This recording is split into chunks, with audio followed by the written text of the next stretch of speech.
नमस्कार, स्वागत है आप सभी का डीडी न्यूज के इस खास बुलेटिन एक्सप्रेस 100 में, जहां हम आपके लिए लेकर आते हैं राजनीति, मनोरंजन, देश दुनिया, खेल और व्यापार जगत की सभी बड़ी खबरों को एक्सप्रेस यानी कि फटाफट अंदाज में। आपके साथ मैं हूं संध्या शर्मा। तो देखिए खबरें तेज रफ्तार से। संसद के बजट सत्र के दौरान आज दोनों ही सदनों में कई अहम विधायी कार्य सूचीबद्ध हैं। लोकसभा की कार्यवाही प्रश्नकाल के साथ शुरू हुई। सांसदों ने विभिन्न मंत्रालयों से अहम प्रश्न पूछे। इसके साथ ही लोकसभा में आज देश को वामपंथी उग्रवाद से मुक्त करने के प्रयासों पर चर्चा सूचीबद्ध है। यह चर्चा नियम 193 के तहत होगी। इसके साथ ही लोकसभा में दिवाला और शोधन अक्षमता संहिता संशोधन विधेयक 2025 पर आगे की चर्चा और उसे पारित कराने की प्रक्रिया जारी। वहीं उच्च सदन में कार्रवाई की शुरुआत शून्यकाल के साथ हुई। सांसदों ने लोकहित से जुड़े कई अहम मुद्दों को उठाया। राज्यसभा में आज केंद्रीय सशस्त्र पुलिस बल सामान्य प्रशासन विधेयक 2026 विचार और पारित किए जाने के लिए पेश होगा। विधेयक का उद्देश्य केंद्रीय सशस्त्र पुलिस बलों की भर्ती और प्रमोशन के नियमों में बदलाव है। लोकसभा में बैंक ग्राहकों के साथ हो रहे फ्रॉड को लेकर एक सवाल के जवाब में केंद्रीय वित्त मंत्री निर्मला सीतारमण ने कहा, आरबीआई की तरफ से बैंकों के लिए दिशा निर्देश पहले से ही जारी हैं। डिजिटल फ्रॉड को रोकने के लिए कई फ्रेमवर्क मौजूद हैं। प्रधानमंत्री और भाजपा के वरिष्ठ नेता नरेंद्र मोदी आज मेरा बूथ सबसे मजबूत संवाद के तहत नमो ऐप के माध्यम से असम और पुदुचेरी के पार्टी कार्यकर्ताओं को संबोधित करेंगे। सोशल मीडिया पर एक पोस्ट में पीएम ने कहा कि पिछले दशक में असम की प्रगति सबके सामने है और राज्य सभी क्षेत्रों में विकास के लिए जाना जाता है। उन्होंने कहा कि विकास कार्यों के कारण लोग डबल इंजन वाली एनडीए सरकार के अगले 5 वर्षों के लिए पूरी तरह से हैं तैयार। डबल इंजन वाली एनडीए सरकार ने पिछले 5 वर्षों में पुदुचेरी के लोगों की आकांक्षाओं को पूरा किया है। बीजेपी के राष्ट्रीय अध्यक्ष और नए राज्यसभा सांसद नितिन नवीन ने विधायक पद से इस्तीफा दे दिया है। संवैधानिक नियम के अनुसार राज्यसभा में चुने जाने के 14 दिनों के भीतर पिछले सदन की सदस्यता छोड़नी आवश्यक होती है। उनका इस्तीफा विजय चौधरी और एमएलसी संजय गांधी के माध्यम से विधान परिषद पहुंचाया गया। इस्तीफा उन्होंने कल बिहार बीजेपी अध्यक्ष संजय सरावगी को सौंपा था। वो बिहार विधानसभा में बांकीपुर क्षेत्र का प्रतिनिधित्व कर रहे थे। इस्तीफा देने के बाद नितिन नवीन ने कहा कि नई भूमिका के जरिए वो अपने क्षेत्र और राज्य के विकास के लिए हमेशा तत्पर रहेंगे। भाजपा अध्यक्ष नितिन नवीन आज असम में चुनाव प्रचार करेंगे और मतदाताओं से बीजेपी के पक्ष में मतदान की अपील करेंगे। वो मोरी गांव और बोकोघाट में रैलियां करेंगे, जहां हेमंत बिस्वा शर्मा सरकार के विकास कार्यों को साझा करेंगे।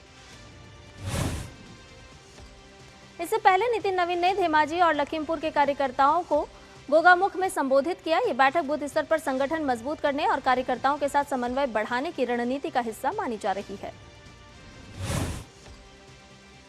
असम के मुख्यमंत्री और जालुकबारी विधानसभा क्षेत्र से भाजपा उम्मीदवार हेमंत बिस्वा शर्मा ने कहा, हमारे निर्वाचन क्षेत्र में रोड शो हुआ है, सभी लोग बाहर निकल कर आए और अपना आशीर्वाद दिया। कांग्रेस पार्टी के नेता राहुल गांधी आज से केरलम में चुनाव प्रचार करेंगे। राहुल की आज पथानामथिट्टा जिले में 2 रोड शो होने हैं, जिससे यूनाइटेड डेमोक्रेटिक फ्रंट के चुनाव अभियान को नई रफ्तार मिलेगी। पथानामथिट्टा जिले में 5 विधानसभा सीटें। 2021 के चुनाव में कांग्रेस नेतृत्व वाले यूडीएफ को यहां एक भी सीट नहीं मिली थी। हालांकि दिसंबर में हुए स्थानीय निकाय चुनाव में यूडीएफ का प्रदर्शन अच्छा रहा था। केरलम के कासरगोड जिले की मंजेश्वरम सीट पर इस बार भी मुकाबला बहुत ही दिलचस्प बना हुआ है। के सुरेंद्रन समेत प्रमुख उम्मीदवारों की मौजूदगी से चुनावी जंग कड़ी मानी जा रही है। एसडीपीआई के उम्मीदवार हटने और कांग्रेस को समर्थन देने से सियासत गर्मा गई है। बीजेपी ने इसे सियासी समझौता बताते हुए कांग्रेस पर वोटों के ध्रुवीकरण का आरोप लगाया है। स्थानीय मुद्दों और विकास के सवालों के बीच सभी दल आखिरी दौर के प्रचार में जुटे हुए हैं। अब 9 अप्रैल को मतदाता तय करेंगे कि इस कांटे की टक्कर में जीत किसकी होगी। भाजपा प्रतिनिधिमंडल ने चुनाव आयोग से मुलाकात की और चुनाव प्रक्रिया से जुड़े मुद्दों पर ज्ञापन सौंपा। प्रतिनिधिमंडल में केंद्रीय मंत्री पीयूष गोयल, किरण रिजिजू, डॉक्टर सुकांत मजूमदार और कई अन्य नेता शामिल थे। किरण रिजिजू ने कहा कि देश के 5 राज्यों में चुनाव हो रहे हैं, लेकिन पश्चिम बंगाल में स्थिति विशेष रूप से चिंताजनक है। उन्होंने आरोप लगाया कि ममता बनर्जी मतदाताओं को डराकर बीजेपी को वोट देने से रोकने का प्रयास कर रही हैं। केंद्रीय मंत्री किरेन रिजिजू ने आगे कहा कि लोकतंत्र में मतदाता का अधिकार सर्वोपरि होता है और इसे किसी भी तरह से प्रभावित नहीं होने दिया जाएगा। पश्चिम बंगाल में पहले चरण के चुनाव के लिए आज से उम्मीदवार अपने नामांकन दाखिल करेंगे। बीजेपी के कद्दावर नेता और नंदीग्राम से प्रत्याशी शुवेंदु अधिकारी भी आज पर्चा दाखिल करेंगे। 2021 में मुख्यमंत्री ममता बनर्जी और बीजेपी नेता शुवेंदु अधिकारी के बीच सीधी टक्कर देखने को मिली थी। इस मुकाबले में शुवेंदु अधिकारी ने बेहद कम अंतर से जीत दर्ज की और नंदीग्राम पूरे देश की सुर्खियों में आया था।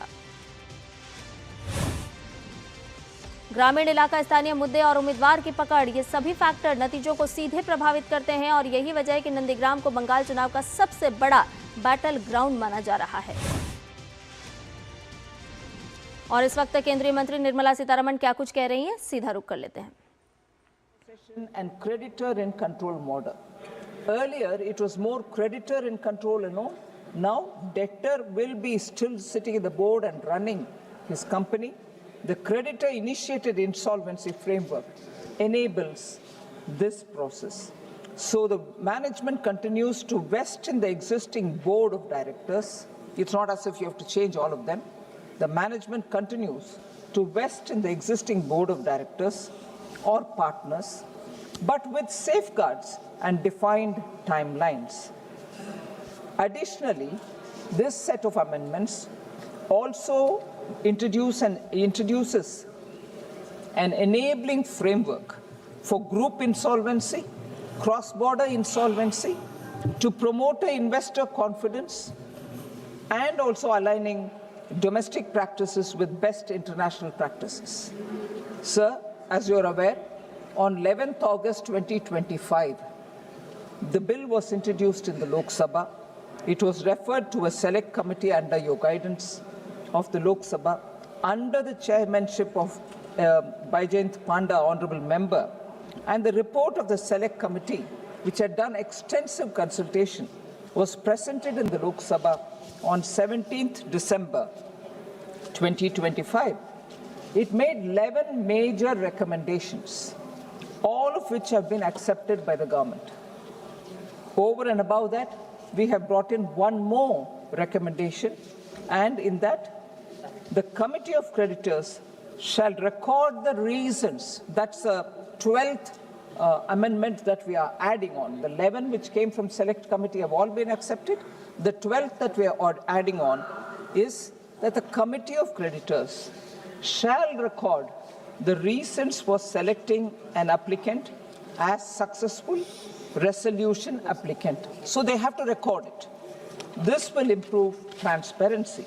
And so this has now come for after the Select Committee, the House is now considering the bill with all those amendments, 11 coming from the Select Committee, 1 from us. Sir, I now respond to all the honorable members who have raised any questions or sought clarification. A very important question which keeps occurring in the House and many members keep asking us about it. I will take a minute to answer on it. It was raised by several members. Dhanorkar ji from INC, Virendra Singh ji from Samajwadi, Saugata Roy ji, Kalanidhi Viraswamy and Bhaskar Bagare. Also Bhajanlal Jatav and Amra Ramji. All of them have raised this question on high haircuts, low recovery rates. On this, I would like to take a minute to say what IBC has actually contributed. The IBC, first of all, sir, IBC is a framework for rescuing viable businesses and resolving financial stress while preserving the enterprise value. It was never intended to be a debt recovery tool. It never claimed as the original intent of the IBC. Recovery values are a byproduct. So the main intention is to rescue viable businesses and make sure that we resolve the financial stress which they face. So the IBC process, therefore, naturally, is a market-driven process. Recoveries reflect underlying asset quality, commercial viability of the distressed enterprise. So basically, if the company's asset valuation itself is, even at the point in time of admission, very low, you can't boost up the value so much more and then say, I have given higher value. So it is very much dependent on the underlying asset quality and the commercial viability. IBC actually realizes 94.95 of the fair value of the company, and that fair value which was recorded at the time of admission. It can't be a fair value which we decide later when the valuation itself is falling and then say lower value suits me, so I'll take that, or higher value suits somebody else, we'll take that. Value, fair value at the time of admission, if we take that on board, 94.95% is recovered through IBC process. So realization also is exceeding 171.54% of the liquidation value, which indicates recovery levels reflect the enterprise's distressed sale and state of on entry, and not a failure of the resolution framework. So as of December 2025, this is a data which many honorable members would like to hear.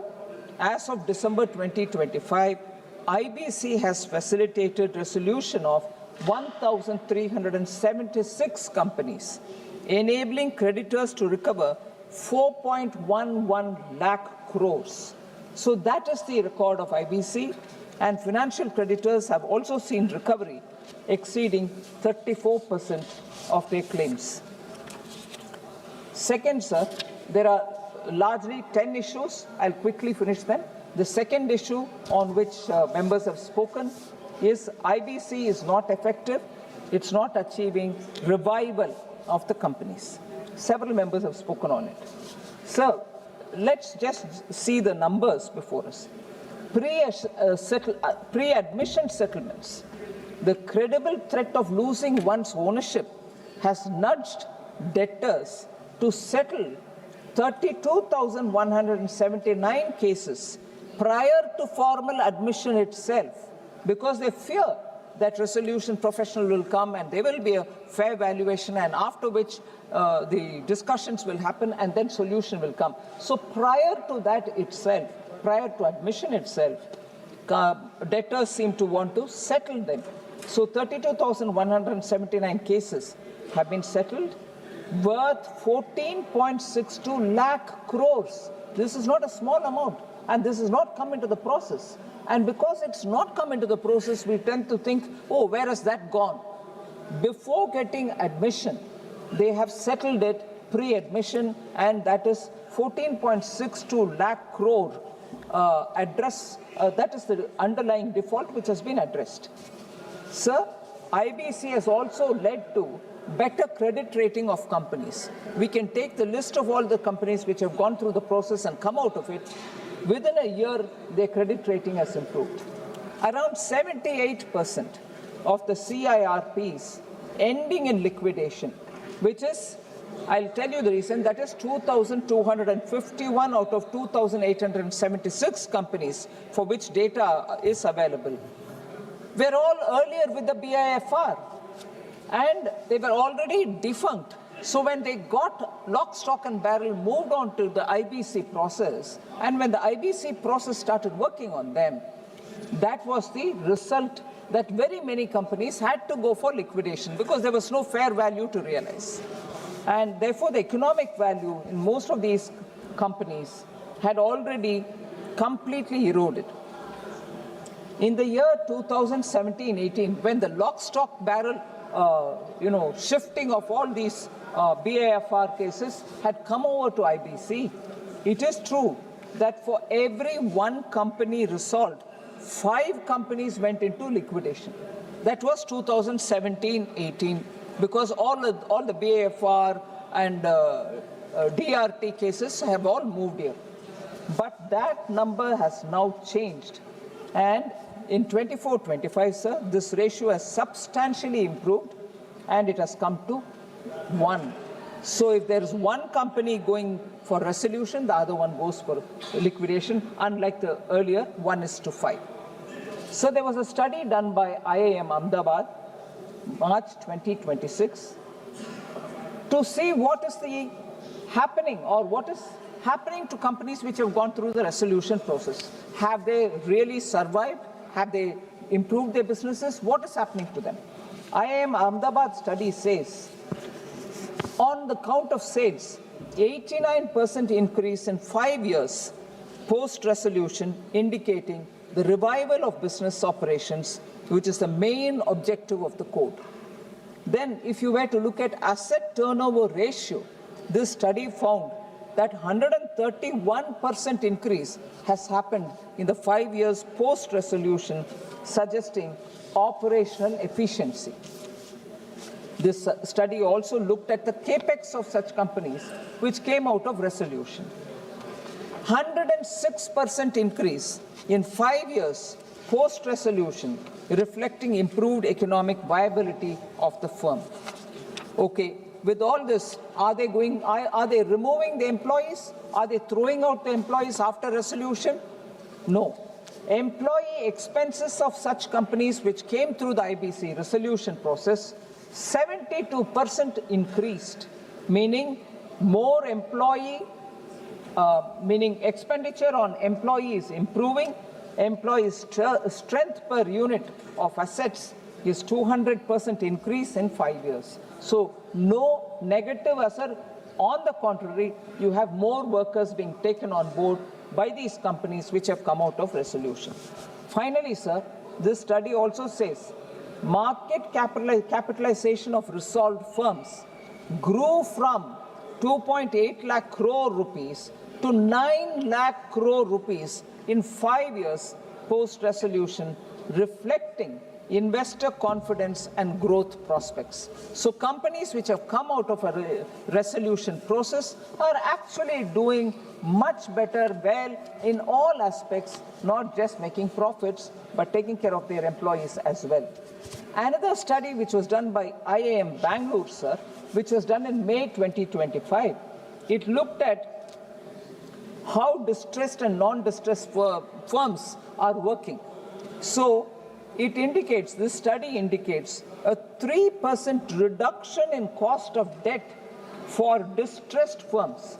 That is versus non-distressed firms. If you were to look at those who have come out of the resolution process, 3% reduction in their cost and in the sense of cost of debt, indicating an improved credit environment for these distressed firms. So also corporate governance also improved post-resolution because they were now appointing more independent directors onto their board, which wasn't the case earlier. So post-resolution, companies are doing much, much better. The third issue, sir, promoters re-entering Section 29A getting diluted, it's becoming a washing machine. It's absolutely not right. I'm just tracing the stages of the 29A section. It prohibits willful defaulters, persons related to NPAs, and their connected parties from submitting any resolution plan. So they cannot come at all. Ineligible persons are willful defaulters, persons related to NPAs, persons against whom avoidance application orders have been made, and their connected parties. They cannot come in the resolution process. This prohibition also extends to sale of liquidation assets to such ineligible persons. Not that they can not give a bid for resolution, but even the property which is lying here, post-resolution also cannot be sold to them. So it's a clear keeping them out, the defaulters out. Then ineligibility criteria is also applicable to the pre-packaged insolvency resolution process as well.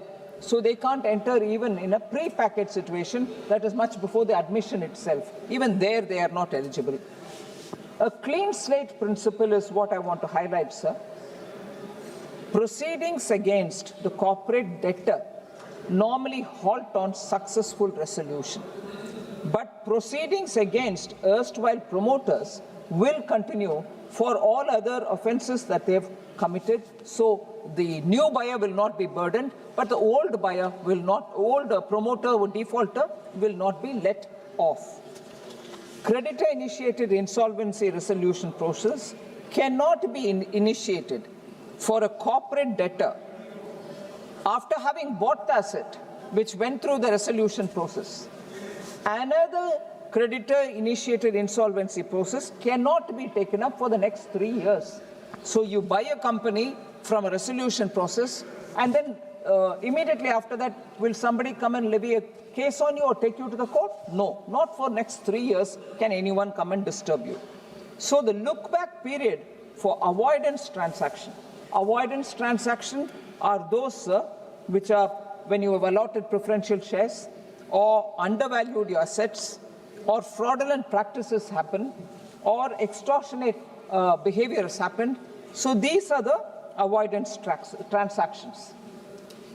The look-back period for the avoidance transaction is expanded to cover a wider period, including those taking place during the initiation process. So even before admission, but once initiated, you can look back and take 2 years into consideration and see if any of these avoidance transactions have happened. You can claw back from that as well. So we are bringing it in favor of the company which needs the resolution. So the fourth issue which was raised was on NCLT delays, NCLT capacities and the constraints, timeline breaches. This is a very wajib, you say in Hindi, very right for them to raise this. Wajib concern hai sir, iska? Wajib concern hai. Wajibi. So primary cause of delay is extensive litigation. Delay के कारण बार-बार litigation होना और बहुत सारे litigation होना.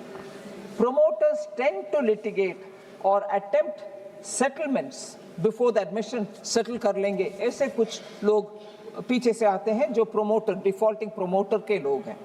Delaying admission. So parallel recovery processes also cause delays. So to overcome this, these are the following steps which are being taken in this set of amendments which is in the consideration. New penalty provisions are being brought in. What are they? Minimum 1 lakh up to 2 crores on persons initiating frivolous and vexatious proceedings to prevent abuse and delays. So ab se wo fine lagega. Amendment bill also provides mandatory 14-day admission timeline once default is established. Default साबित हो गया है तो 14 दिन के अंदर admission होना चाहिए. For financial creditors, no other criteria required to be seen. Third criteria, sir, which is being brought in this bill, information utility. समय इसके कारण भी होते हैं कि आप ढूंढ रहे हो फैक्ट्स निकालने के लिए, इनके बारे में, इनके पीछे के विवरण, ये सब. अभी we are bringing an amendment to say information utilities maintains the record of the financial information which is required to be authenticated by the debtor, and this forms the basis of record of default. Based on this, NCLT can initiate the process. उनके पास जितने भी data है वो उपयोग करो, ढूंढने का समय व्यर्थ ना करो. Don't waste your time on that. The next one, sir, adjudicating authority required to approve or reject resolution plan within 30 days of receipt. ये हल्का सा adjudicating authority के ऊपर भी हम एक mandatory requirement ले आ रहे हैं, क्योंकि जुडिशरी है, हम रिस्पेक्ट करते हैं उनके, फिर भी एक स्टेप आगे रख रहे हैं कि 30 डेज के अंदर, रिसीप्ट के अंदर आप इसको adjudicating अप्रूव करो या तो रिजेक्ट करो.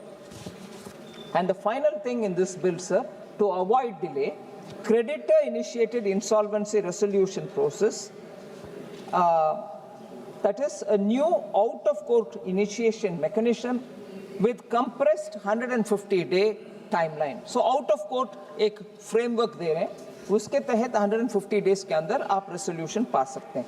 So all this is being taken up. As per the recommendation of the committee, sir, if an appeal is filed with the NCLAT appellate tribunal, not the NCLT. They will have to dispose the appeal within 3 months. वो स्पष्ट appellate tribunal के ऊपर भी हम request रख रहे हैं. Before this, there was no timeline. सब 5वीं इशू नहीं, बहुत ये अच्छे सुझाव आए, कंक्रीट सुझाव आए. Thank you sir. क्योंकि सदन में मैं कई बार इसी विषय पर हमेशा प्रश्न उठाते थे देरी के मामले पर. लोकसभा से आप देख रहे थे ये सीधा प्रसारण. Insolvency and bankruptcy amendment bill को लेकर के विचार और पारित कराए जाने के लिए वित्त मंत्री निर्मला सीतारमण अपना संबोधन दे रही थी और वो बता रही थी कि किस तरह से माननीय सांसदों के सुझाव मिले हैं. साथ ही साथ उन्होंने ये भी बताया कि अब तक सरकार ने क्या कुछ कदम आगे उठाए हैं. फिलहाल मेरे साथ इतना ही. मुझे दीजिए इजाजत. नमस्कार.